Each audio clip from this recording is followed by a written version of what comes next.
We'll just get started. So welcome everyone to this Business Prime Working Group for Business for Peace webinar. This is one of many webinars that we've hosted over the past year that I've had the pleasure of supporting Christina and her working group and co-chair Bob Cecina. I am Sophie Konski. I'm a coordinator for the Prime Secretariat. For those of you that might not know or be familiar with Prime, it's the Principles for Responsible Management Education. We're an initiative of the UN Global Compact, working with business and management related higher education institutions to implement and encourage sustainability in our future business leaders. So the Prime Working Group on Business for Peace is here to host you today for an amazing webinar where they've invited another great working group of the Prime community, the Prime Working Group on Anti-Poverty. So I'm going to turn it over to the chair of the Prime Working Group on Business for Peace, Christina, if she could just take it from there. Thanks, Christina. That's great. Thank you so much, Sophie, for that introduction. For folks who are new to our working group, or for those of you who are attending one of our webinars for the first time, I'd like to tell you a little bit about our working group. We were founded in 2014 by two other academics, Robert McNulty from Bentley College and John Katzos from American University in Sharjah. Over the last few years, we have expanded to a network, to a community of a few hundred people, not only comprised of academics, but also of practitioners, of representatives from the business community and civil society who are interested in understanding the role that business has to play in enhancing peace, with a specific focus on complex and fragile and conflict-affected environments. As Sophie mentioned, we frequently organize webinars where we invite representatives from those various communities to present their work, their research on the role of business in those environments. We frequently host students for them to have their internships with us. We have a website where we have an online repository of publications so that we can serve as a one-stop shop on the topics that we are interested in. And we are always open to other opportunities to collaborate with like-minded initiatives and organizations. My co-chair, Bob Cecina, from my alma mater, American University, and I were very enthusiastic about organizing today's webinar on the role that business has in poverty alleviation, in eradicating issues related to poverty. One, because we see peace as something more than just the absence of violence or the absence of the threat of violence. We see peace as an expanded notion that reflects inclusive, just, resilient societies. And so in that sense, business has a direct role to play in poverty alleviation and enhancing peace. And the second reason is that we are very excited to develop our relations with our colleagues from the other Prime working groups. And today is one of those tangible activities that goes about doing that. So if I could turn the call over to the co-chairs of the Prime working group on poverty, anti-poverty or poverty alleviation, Milenko and Al, they will kick off the discussion and present the guest speakers, and then they will also manage the Q&A session. So gentlemen, we're delighted to have you all and very enthusiastic about today's discussion. Thank you. Thanks, Christina. That was a really great introduction. And we are also really happy to be here. And as you said, this really is the first tangible outgrowth of our really great working relationship that we started way back in September of last year. So I think as a way of introducing what the Anti-Poverty Working Group does, I would like to share just a really brief introduction with everyone. Can everyone see the screen? Great. We were the first working group to be established in Prime, founded in 2008. And we really see our roles as being advocates. We work with management, educators, researchers, and other professionals to really move forward a commitment to integrate poverty alleviation, and have a robust discussion of that throughout the business curriculum. And as poverty is is like an elephant that has many different aspects to it, we want to create opportunities for multi-stakeholder discussions. And as today's webinar indicates, and as we'll show, talk is good, action and tangible results is better. So to make that happen, one of the things that we wanted to do was to develop a global repository of innovative curriculum approaches that will really help move forward faculty and students in engaging the topic, okay? So as many learning communities, our working group touches a number of different stakeholders. You can see them here, and you will see them represented as we go through and describe the many activities that we do. As Christina said, and really integral to Prime, is the idea of dialogue, discussion. As with any learning community, collaboration and partnership is the focus. So within Prime, we may think of that as horizontal. Outside of Prime, with many of those stakeholders, we may think of those as vertical collaborations. Here are 6 big projects that we've worked on, and Milenko and I will touch on them very briefly to give an overview. Our anti-poverty toolkit is really our most recent signature activity. It was jointly developed with Tai-Keong Tang, a professor at Radford University, and a team of his students.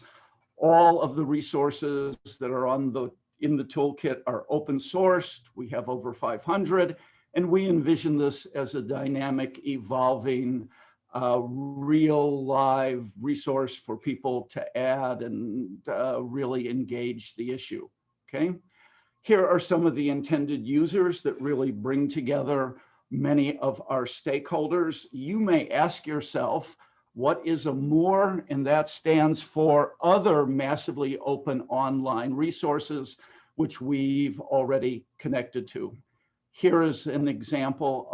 Well, here is our homepage, and Tai-Keong's student team really helped us develop this initial set of categories, and we can see that those categories are really linked with these key aspects of the SDGs.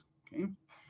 The working group has done probably a decade of research, starting back in 2008, where we began to explore what do faculty think of the issue of poverty in terms of business, in terms of management education. That led to a really big survey where we wanted to explore the challenges, opportunities, and solutions that management faculty have. One of the two things that really make that survey interesting for us is its support from Equal, which is a European forum that wants to develop best practices around quality assurance and professional development activities. And it also was the first time that we put our survey, translated it into several languages. We now have 10 languages that typically we ask faculty and students, anyone taking our surveys, to participate in. 5 years later, we did a follow-up to measure in point of fact whether whether views of faculty had changed. And finally, our last signature research project is to look at students. Out of that research came these two publications, which are online, which came out of the 2012 research that we did. The 10th year anniversary of Prime was an opportunity for the International Journal of Management Education to have a special issue that looked at where Prime was, where Prime is going, and we had an article in there that talked about the history of the working group and where we need to go. Out of our research, we found that faculty, in order to engage the topic of poverty, really needed help in two areas. They needed support in how we can make the management education case for poverty, anti-poverty, and that created the outcome of that was a book that we can see on the left, Socially Responsible Organizations. And they also needed help in terms of best practices. That resulted in the second book, a teaching perspective that captured from all over the world different practices about how faculty are actually engaging, bringing poverty into the classroom. At this point, I'll turn it over to Milenko. Thanks, Al. I will mention a couple of more books and events which relate to what Al previously said about our collaboration with other entities within Prime, but also beyond. As the global thinking on responsible management education shifted towards sustainability and eventually to the SDGs, in collaboration with two other Prime working groups, Gender Equality and Anti-Corruption, we launched two joint book projects. They provide insights, learning, and a better informed dialogue and collaboration platform for the business and educational wings or arms of the United Nations Initiative for a Better World, showcasing individuals and organizations across businesses, disciplines, global geographies, who were able and willing to make change and create impact. They can inspire others to do the same. This is encouraging, as the book endorsement emphasizes, since the world is one and we are so many. In the area of conferences, our experiential learning conference in Managua was acknowledged as the first project to bring Prime down to the ground. We are also involved in the Prime regional chapters annual meetings in different parts of the world. Our conference proposals qualified also as AAT, All Academy theme or special symposia, which recognize their value for the wide constituencies of the two major international academies, AOM and EURA. The RME research conferences are a joint project with the DACH regional chapter, which are hosted on a rotating basis by a school from a DACH chapter and an institution from around the globe where our working group has its members. In contrast to many international conferences that usually result in a general call to walk the talk, that appeal, our RMER events are conceptualized as talk the walk events, where those who have already made their walk could have an opportunity also to talk about and share their approaches, practices, and achievements, while also publishing a new body of knowledge in special issues of major relevant international journals. I think it is on the next slide, yeah. Finally, we hope that we will have the same in the upcoming 8th RMER conference in China with our working group member Xuanwei Chao and his school in Suzhou as the host.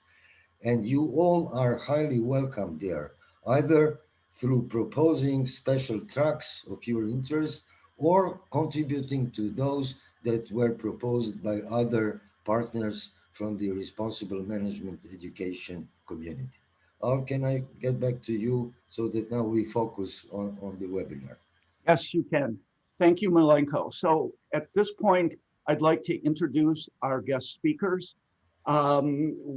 We have two presentations today, one by Juan Alejandro Cortes and Claudia Patricia Velez, both from Universidad Pontificia Bolivariana.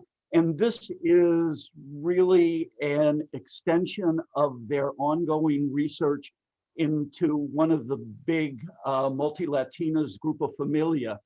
Over the course of several years, they've studied organizational leadership in Grupo Familia, the role that the CEO plays in creating a company that is really committed to sustainability. And I believe that today is the first time that they will talk about a new extension of the research around the role of Grupo Familia in terms of peace building in Colombia. Juan centers his research and teaching around organizational learning and knowledge management, and Claudia often teaches in marketing with a research interest in illegitimate environments. Immediately following that, we'll have a presentation by Vanina Farber, who is at IMD Lausanne, and she continues actually the South America connection with family roots in Argentina. She has a special interest not only in this sustainable development, but inclusive value change and the role that impact investing, innovation, and last mile support for innovative entrepreneurs all come together. So I will turn it over to Juan and Claudia first, and then on to Vanina. Juan and Claudia. Okay, thank you for your kind presentation, and thanks everyone for that have made this possible. I think that you are watching my screen, right? The presentation. Yep. Yeah. Okay. So we're trying to be really disciplined with time. And what we are going to show is how an organization, a company here in Colombia, Grupo Familia, which I'll introduced, a multi-Latina company, has doing with peace building through their corporate strategy. So this is a research that we have been doing for some years now. My colleague and friend Claudia from Universidad Pontificia Bolivariana here in the city of Medellín, Colombia, and of course with Professor Al Rosenblum, who has also visited us and visited the company along with our good friend Andres Gomez, the CEO of Grupo Familia. So Claudia, can you continue with this slide?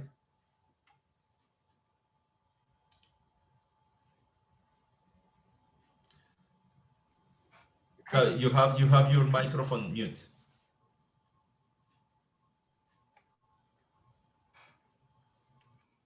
Claudia, you're on mute. Tienes el micrófono en mudo, Claudia. Okay. You hear me? Yes. Yeah.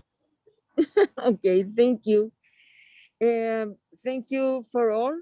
Hello, everyone. Thank you, Al, Milenko, and all for this great opportunity. We present the case of Grupo Familia in the context of conflict context of Colombia. Our conflict or our context is very, very multidimensional. It's not only the violence, it is only other factors, principally the narcotraffic and terrorism. I think we know now we have with FARC, we have a acuerdo, it's a peace deal.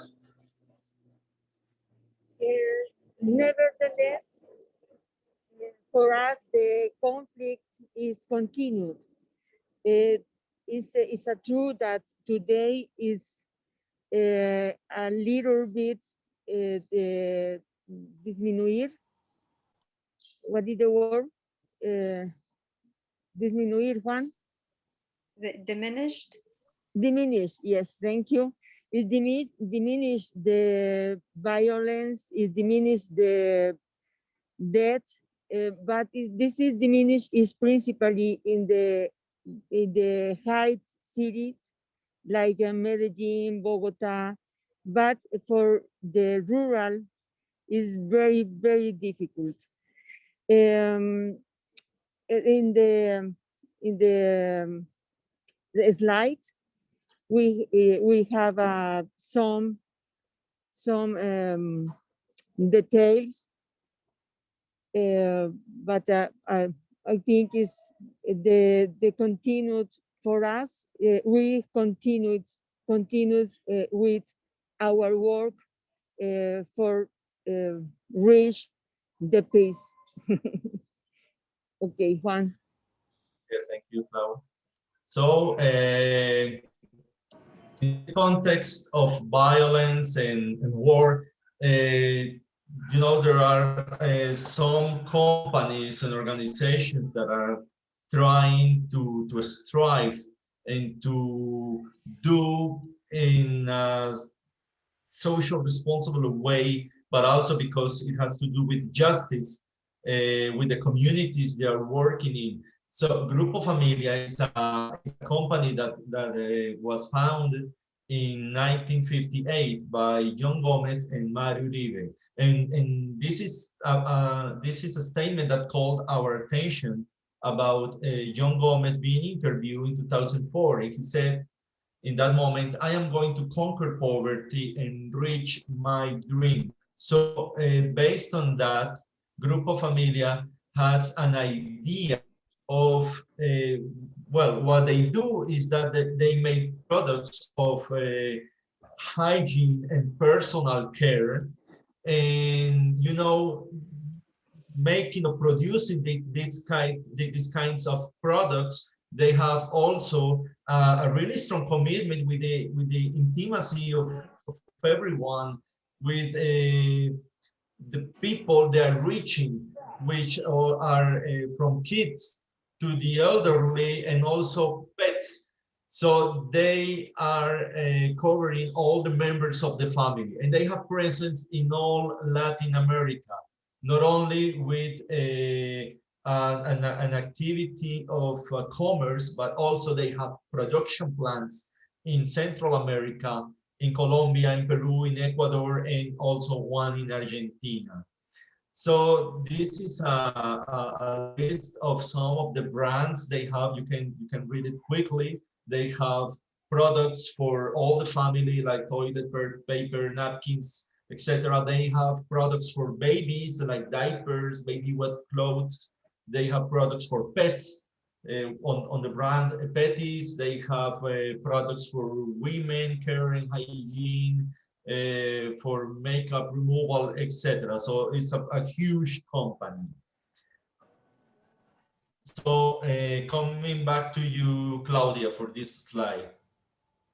Thank you, Juan. In the slide, we have a definition, UN definition for peace building, but I want to cite the words of Nekla Eschirgi, I don't know what is the pronunciation, but she say that the peace building is at the point of intersection between local realities and international response.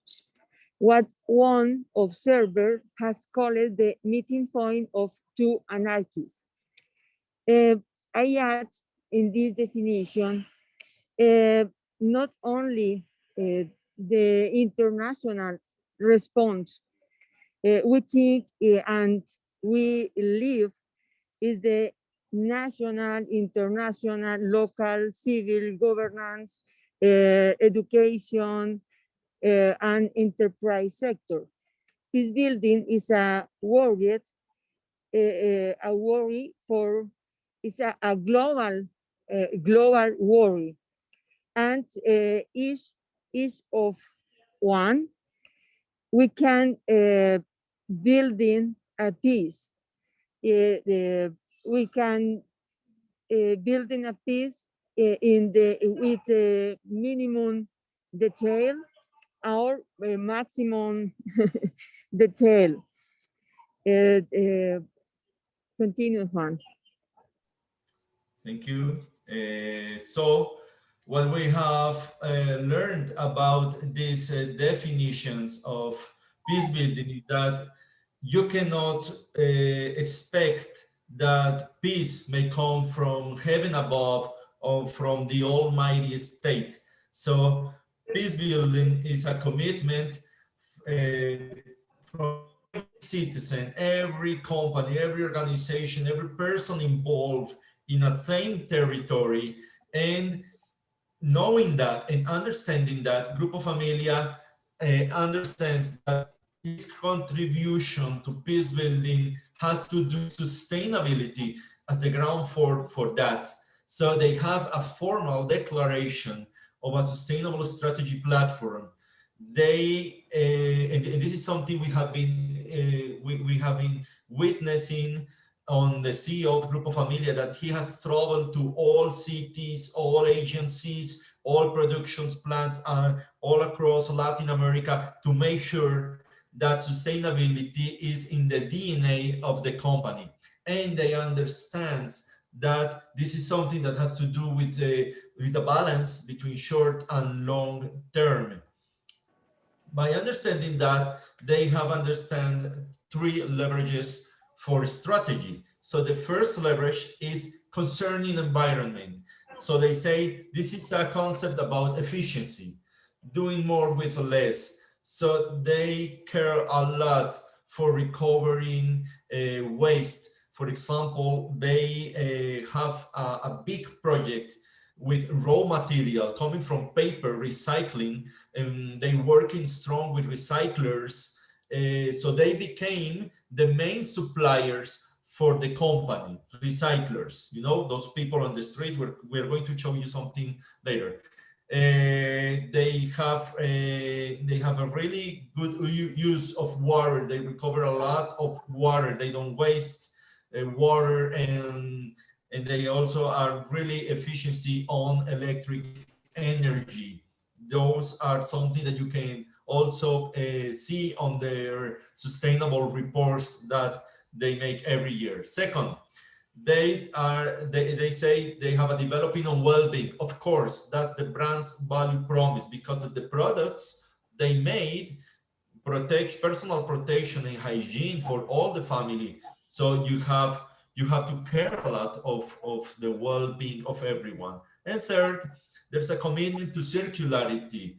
You know, they understand that every action has its own consequence. So that's the corporate's value, promise value.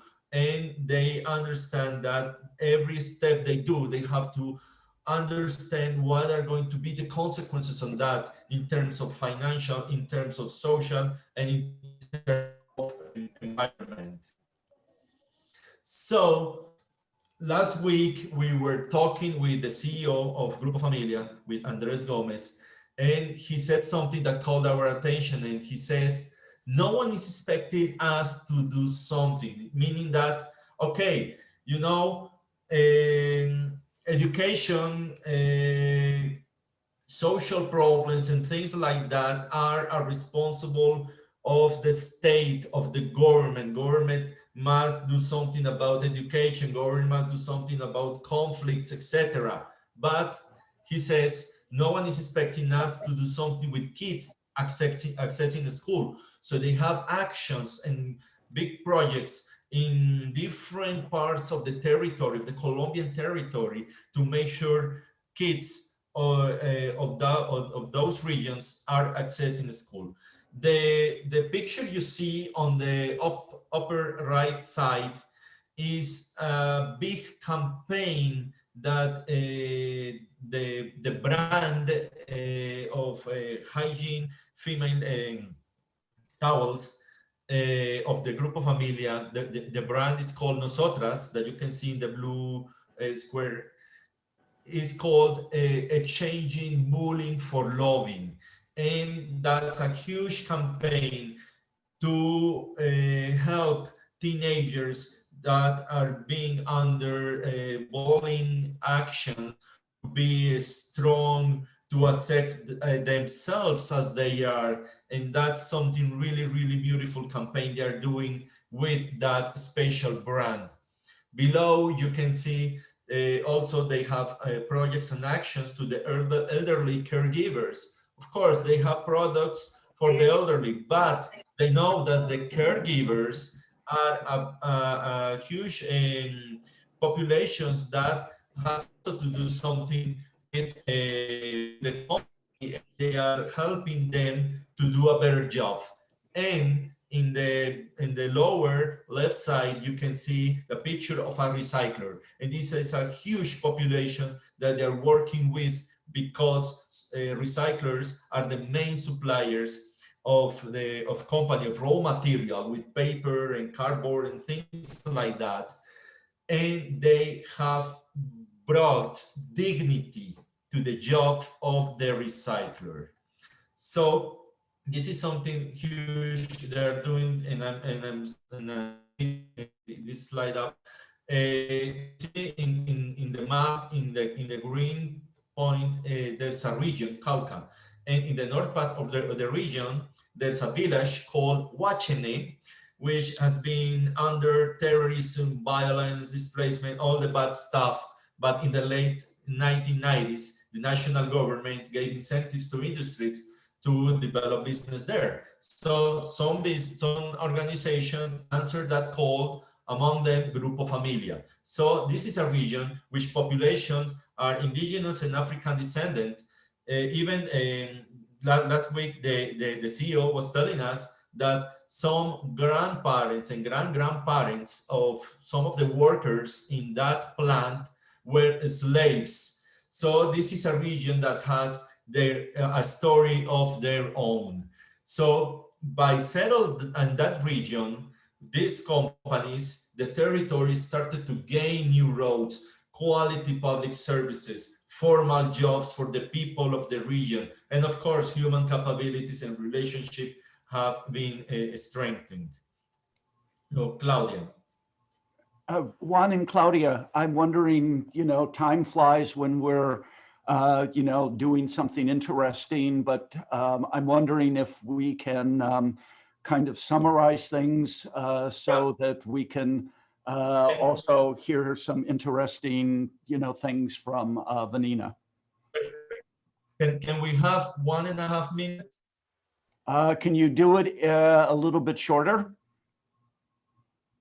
No, that's okay. So I'm going to, for everyone that is on this webinar, I'm going to put on the chat a link that you can see later. You can see a video called Heroes of the Planet, which is what Grupo Familia is doing with recyclers. It's a really touching and really emotional video, and you can see what we meaning when we say that they are giving dignity to recyclers, and also a lot of other people that are under some circumstances. So this is a company that is not perfect, but is doing something that I think that is it has to do with social justice, and of course sustainability as the ground floor for peace building. So though that's the last slide, thanks for your attention, and feel free to write to us if you will. So thank you all. Thanks everyone. Thank you, Juan and Claudia. Thank you. So at this point, I'd like to turn it over to Vanina, and take it away, Vanina. Thank you so much, and thanks for the invitation, and thanks, Juan, for such an interesting presentation. And I think I would continue in the same line to see what is the role of the private sector fighting absolute poverty, but also mention some things about peace building, and that is not necessarily addressed in this book in the ELEA way, but in other projects that I've been working from the ELEA Center for Social Innovation at IMD. If we have time, maybe I can tell you a little bit more about it. But basically, this book was written as a co-author with Peter Woofley. Peter Woofley is the founder and chairman of the ELEA Foundation for Ethics and Globalization. He used to be the CEO of UBS and a McKinsey fellow, so you're going to see a little bit of his imprint also in the ELEA philosophy. And I think the interesting part of the book is that we tried to put together my academic experience and pedagogy, I would say, on dealing with these issues with his practitioner and also 15 years of experience through ELEA on doing impact investing in order to, and I think that the motto, the intentionality of the ELEA Foundation is precisely to fight absolute poverty with entrepreneurial means. And I've been part of the Prime group for quite a while, since I was in Peru before, so I'm very happy to continue this work from IMD. And kind of what I want to talk today, and I think what it is in the back of the book, is really how do you build a pipeline, so not one-off projects or businesses or stories of scalable social innovations. And social innovation, to define it very quickly and simple, is just novel or innovative market solutions that could be products, could be services, could be business models. We can talk about circularity, even processes that address social and environmental problems. No, so how can we have scalable solutions that actually bring private capital to spaces where it was absent, or to markets where it was absent? No, so, and I think this goes for absolute poverty, but can be also extended to the idea of peace building. No, I think when we think about the private sector, many times even ethical questions arise. Should we be making money, especially if we're talking about commercial ventures, in fragile settings or in absolute poverty environments? And so there are two issues that I deal with, and I do in the research at the center, plus pedagogy, plus the things that I'm interested in my own practice.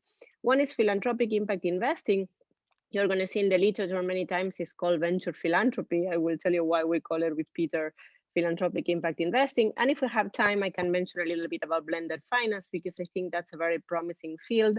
And I'm doing certain things there in the peace building environment, though no addressed in the book. No, I'm part of a humanitarian and resilience innovative investing initiative.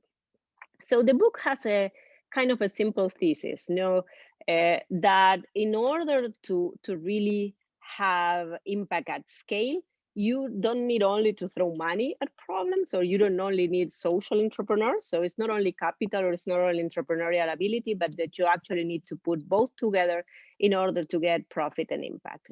So sometimes when you write a book, it's easier to write a book only for social entrepreneurs or only for impact investors. We try to mix them both and see that if we don't look at both sides, and if we don't integrate it, and we don't understand how they can collaborate as partners and not in an unequal relationship, things don't work. And I think that's embedded in the philosophy of the ELEA Foundation, and why I thought that this actually is something that the community could learn from. And also from my own teaching practice, how we can bring best practices, how we can share with professors, and I know several of you, probably like my case, are professors in different universities. So I will show you a little bit of how I use the book for teaching and writing cases. So when we talk about impact investing, it has a very precise definition, even though in many cases we talk about many different things. But I want to use this definition and put it in the context of the book and a little bit on peace building too, to see if we can have some common ground on both things. So an impact investor is somebody that actively places capital, and the idea of actively is very important because it is intentional. No? So the key part is intentionality, places capital in enterprises that generate a measurable and desired beneficial social or environmental outcome. So there are two key features here. One is the actively placing capital and a desired beneficial outcome, so intentionality. And the other one is measurability. So you really need an impact measure. It's not enough to have good intentions. You need a baseline. You need to measure progress. You need a theory of change to see actually where you want to get and how you progress. And something that is a little bit more controversial in the definition that not all the impact investors agree is that the outcomes that are reached or that are obtained or that happen would not have occurred without this investment. And this is called additionality. So if the market was finding solutions by itself, if private and commercial capital was finding commercial solutions by itself, why do we need an impact investor? Why do we need to call this investor something else than a traditional investor? And this is a little bit controversial because as the space is growing and we have more finance first investors in the impact sector, they're going to say, why do I need additionality? And especially sometimes in environmental issues, this is controversial. But when you look at poverty or absolute poverty, this is clearly not. No, so impact investors bring and create a market where usually commercial capital did not want to go, or problems that commercial capital, especially when it used the risk return type of mentality, the projects kind of fell out of the mindset of investors. No, and last but not least, and also it is important to understand is that there is an expectations of return. And this is why we call it investing. So it can go from highly concessionary money like philanthropic money to above market or market returns, but there is an expectation of returns. And sometimes this can be quite controversial, especially in collaboration type of settings when you talk with NGOs, or when you say, and you start to think about business models, where is the revenue going to come from? How do you deal with the things and peace building issues too? So how do you get from the traditional philanthropy mindset that is only based on grants to a different type of model that also thinks that could have equity, loans, different kinds of tools, but that thinks that there has to be some revenue generating. So not all the absolute poverty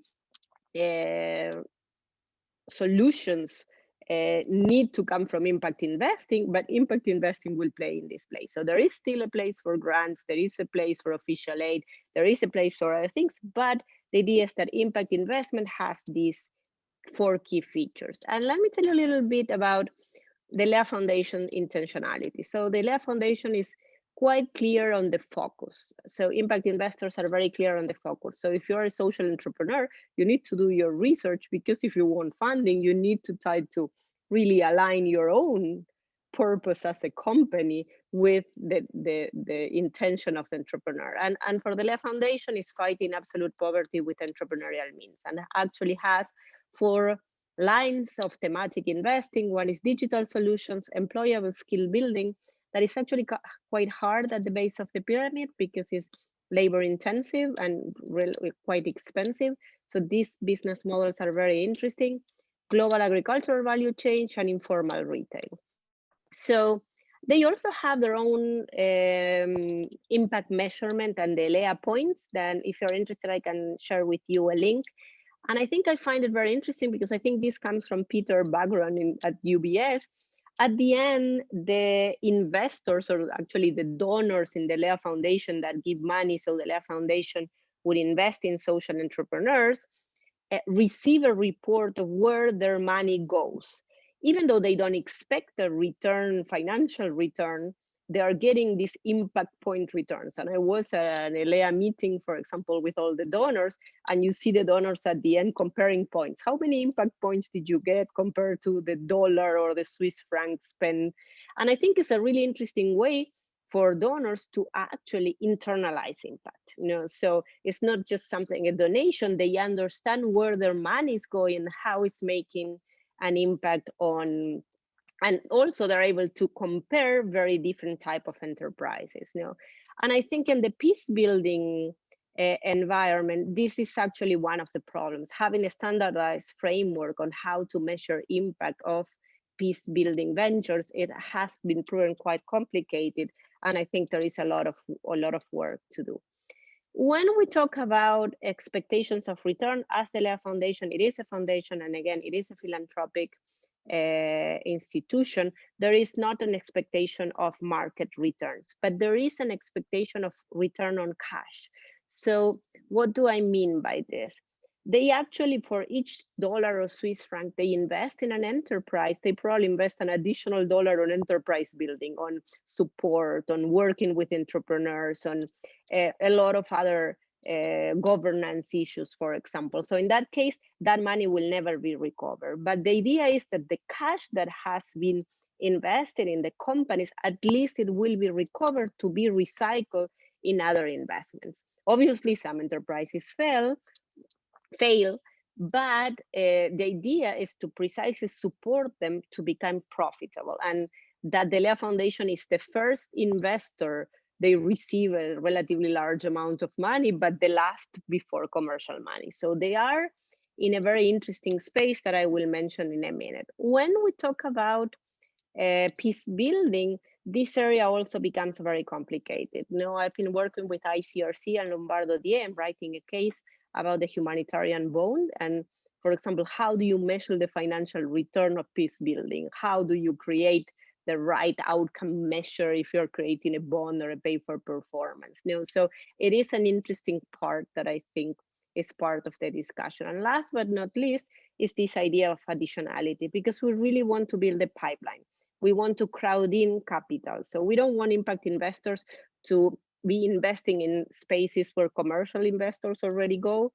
We really want to be creating a market, building a market, and bringing additional private capital to the scheme. And as I was saying, the ELEA Foundation plays in this space that is usually called the valley of death.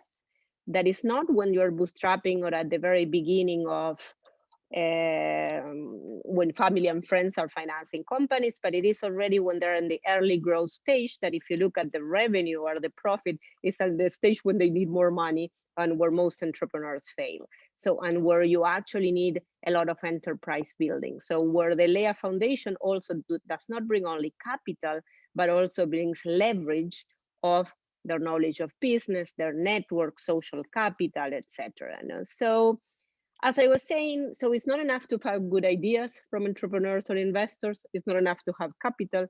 You need also energy, high commitment, partnership, collaboration in order to make these things happen. The book has these chapters, and if you write in the chat and you're interested, I will give 5 books, ebooks for free, whoever is interested. So the first 5 people that write in the chat or express interest or write, I can send you the codes. But I think there are especially 2 chapters that I like a lot. One is chapter 1, when you actually see the entrepreneurial solutions, and they always start with the problem, the solution, the entrepreneur, who's going to pull this off, then the investment, and where you find innovation. And I would say also chapter 3, when you see the specific works of the ELEA Foundation. I don't want to go into too much detail because I want to leave some time for questions, but I want to show you something that I have at the end of all the chapters. After all the chapters that are more practitioner driven, that can appeal to investors and entrepreneurs, we added a part with learning objectives, some reflection questions that ask, for example, put yourself in the role of an impact investor, or where do you stand, to try to get the reader, in case there is a student, in the position of an impact investor or an entrepreneur.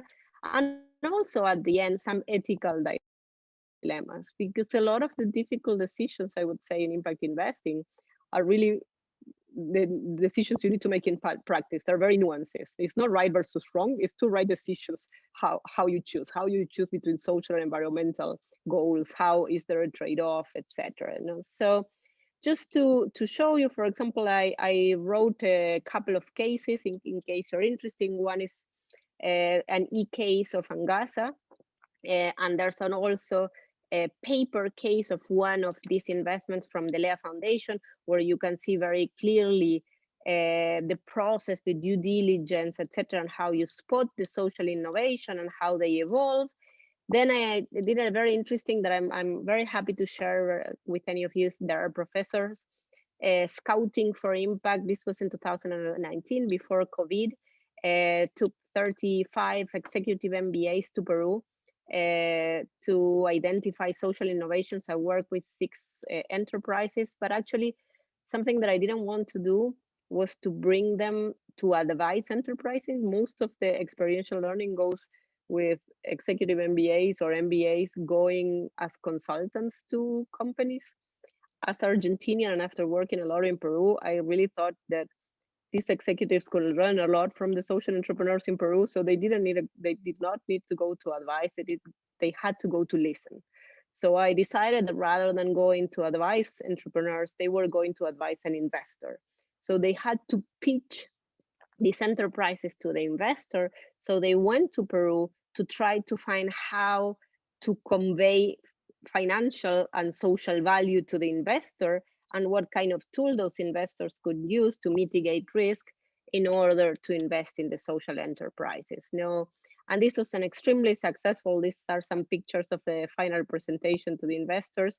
And the funny thing, these are very well seasoned executives.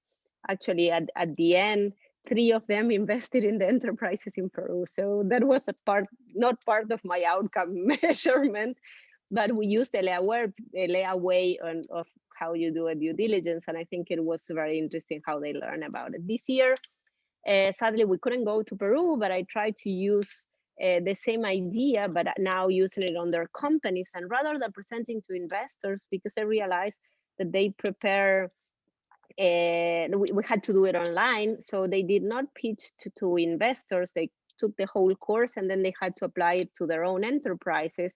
But in the panel this time, I put young activists. These are 5, as you see, they are very well-known young activists from all over the world, and they're all UN activists, quite outspoken. So they had to pitch their social innovation or corporate social innovation or impact and investments that they will do to these young activists. And this was one of the best, actually, presentations I had ever. I think they raised the ambition a lot. Rather than presenting to investors, they presented to young people that their future is compromised, and that they come from emerging economies and understand the challenges. So they had to be more thorough. So to finish up and summarizing some things, and again, if we have time later, I can mention the blended finance part. What are the keys that you can get from a Lea way and a little bit from my practice? Now, impact investment can provide innovative tools to transition to a more equitable society, especially market tools, and especially to finance the transition and to speed and scale the transition, so we start getting out of the one-off. Now, intentionality is key. And start with the problem. Don't start with the money. Don't look for what it is. So start with the problem and the impact that you want to have. Collaborate, bring different aspects and different align incentives, and measure impact, and make sure that also the mindsets are changed. And Vanina, obviously align timeline. Yes, sorry. Vanina, time flies when we're really done. into Sorry. something. So I'm wondering, I put everyone's email in the chat function where we can continue this discussion with all of the presenters. So I'm wondering whether we could kind of wrap up now and say thanks to 2 really amazing presentations that complement each other really nicely. And with that, I will turn it back to Christina. That's great. Thank you, Al. And Thank you, Juan, Claudia, and Vanina for excellent presentations. I know it's extremely difficult to stick to such a short time frame. I hope that at least our participants have been able to get a flavor of your work, and hopefully they will contact you directly for any questions that they have or for more information that they would like to get from you all. Thank you so much for joining. Again, I do apologize. I know that it's difficult when we don't have enough time to do Q&A. There were a few questions in the chat function, and we'll collect those and make sure that the guest speakers get them. And we have your contact information from when you registered, so the guest speakers will be able to contact you from that email that you provided. I hope that today's presentation gave you also a little bit better understanding of the meaning of peace, that when we take an expanded or integrated or multidimensional meaning of the term, that business certainly has a role to play in enhancing sustainable peace, in strengthening society so that they are more resilient, more just, more inclusive. Our volunteer coordinator, Maya Ragab, also included our different social media platforms. We have a LinkedIn page, we have a Twitter account, we have a Facebook page. We also have a website, as I mentioned at the beginning of our webinar, where we have the webinar recordings from previous events that you're able to access. The recording from today's event will also be added to the website within about a week's time. So feel free to go back and watch it, share it. We're always open to the ideas of other webinar topics.